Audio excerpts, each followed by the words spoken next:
Edge Wallet app. The pros, the cons. The Edge Wallet app claims to be one of the safest and easiest crypto wallets out there, but does it really live up to the hype?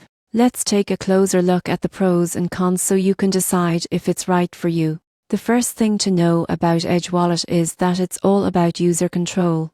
It's a non-custodial wallet, meaning you and only you hold your private keys. Your funds are stored locally on your device, encrypted and never shared with any server. This gives you full ownership of your crypto, no third-party risk. One of Edge's biggest advantages is its simplicity. The app is clean, intuitive, and beginner-friendly. Setting up an account is fast. There are no complex seed phrases to manually write down right away. Instead, Edge uses a username and password encryption system, which makes onboarding feel familiar while still secure. Another major plus is multi-asset support. Edge supports Bitcoin, Ethereum, Litecoin, Monero, and dozens of other coins and tokens. It also integrates with DeFi platforms, allowing you to swap, buy or sell crypto directly in the app without using an exchange. Security is another strong point. Edge uses client-side encryption, two-factor authentication, and automatic backups, all while keeping your data private.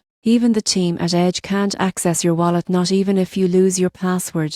But let's talk about the downsides. While Edge makes things easy, its simplified recovery system relies heavily on your login credentials. If you forget your username and password and haven't enabled recovery, your funds may be unrecoverable. Also, the selection of DeFi options is limited compared to more specialized wallets, and advanced users might find the customization options lacking. In short, the Edge Wallet app is perfect for beginners who value simplicity, privacy, and control over their funds. If you want a wallet that balances security with ease of use and keeps your crypto truly yours, Edge is a solid choice.